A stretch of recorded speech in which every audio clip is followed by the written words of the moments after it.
করি। তো আমাদের প্রতি বছরই আমরা একটা প্রতিপাদ্য থাকে, একটা স্লোগান থাকে। এবারে স্লোগানের নাম কি একটু সবাই বলবে? এবারে স্লোগানের নাম কি? আমাদের প্রথম কিন্তু একটা স্লোগান ছিল যে শিক্ষায় শক্তি, শিক্ষায় মুক্তি। তা আমাদের এই বছরের প্রতিপাদ্য হচ্ছে আমরা সুবিধা বঞ্চিত হতে পারি কিন্তু আমরা শিক্ষা বঞ্চিত হব না। কি হব না? শিক্ষা বঞ্চিত হব না।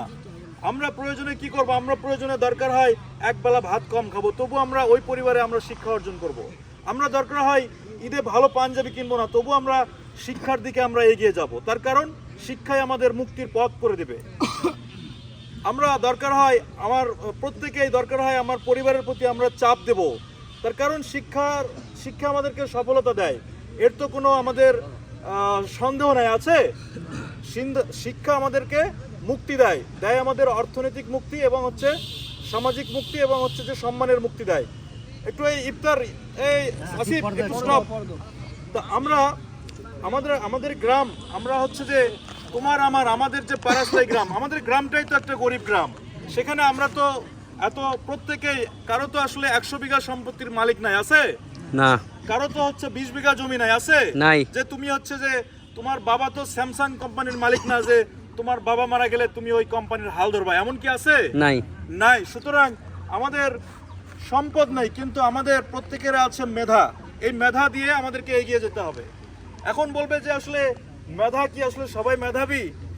দেখো আসলে সায়েন্টিফিক্যালি কিন্তু মানে all man are equal to all man according to his physical properties. মানে বৈজ্ঞানিকভাবে প্রত্যেকের মেধার ওজন কিন্তু সমান না? তোমরা চর্চা করো, তোমরা অবশ্যই এগিয়ে যাবে। তো এখানে ভয়ের কোনো কারণ নেই। তো এখানে আরও যদি বলা যায় যে এই আধুনিকতার যুগে তোমাদের হাতে মোবাইল আছে, ইউটিউব আছে, এখানে প্রাইভেট না পড়লেও কিন্তু ইউটিউবে অনেক সলিউশন চলে আসে না? তো সুতরাং আমি বিশ্বাস করি যে এখন যে কি বলে জেনারেশন জেড যেটাকে বলে, এই জেনারেশনে আমরা এগিয়ে যেতে পারবো, আমরা যা চাবো সেটা করতে পারবো। সুতরাং তোমরা কি করবা? তোমরা হচ্ছে যে নিজেদেরকে ফাঁকি দিবা না, তোমরা হচ্ছে যে ভুল মানুষের সাথে সময় কাটাবা না। বন্ধু, জীবনে চলার পথে বন্ধুর প্রয়োজন আছে, কিন্তু ভুল বন্ধুদের সাথে কিন্তু চলাফেরা করা যাবে না। তোমার আজ যে বন্ধুর সাথে তুমি চায়ের দোকানে আড্ডা দিচ্ছ, তারপরে হচ্ছে যে পানের দোকানে আড্ডা দিচ্ছ, এরা কিন্তু এক সময় তুমি যখন তোমার জীবনটা যখন ব্যর্থ হয়ে যাবে, তখন কিন্তু এরা তোমার পেছনে কেউ থাকবে না, তোমাকেই আরো মানে খোটা দিবে। তুমি না ভালো বিশ্ববিদ্যালয়ে পড়লে, কই তুমি তো একটা ভালো চাকরি পাইলে না, তুমি একটা ভালো ব্যবসা করতে পারলে না, বলবে না? সুতরাং যার সাথে আজকে চায়ের টেবিলে আড্ডা দিচ্ছ, রাত 12টা 2টা পর্যন্ত জেগে থাকতেছো, এগুলো থেকে হচ্ছে যে দূরে থাকতে হবে। আড্ডা অবশ্যই দিবা, কিন্তু হচ্ছে যে পরিমিত আড্ডা দিতে হবে। এবং আমাদের যে মেধার কথা বলতেছি, প্রত্যেকেই মানুষ মাত্রই মহামানব। যে প্রধানমন্ত্রী সেও মানুষ, হ্যাঁ। যেমন আমাদের তারেক রহমান এখন প্রাইম মিনিস্টার, তাই তো? He has 2 eyes, 2 hands and 2 legs. You have also 2 heads, 2 hands, 2 eyes and same quality of brain. So there is no way to skip this. I think that you will be success if you follow the success man.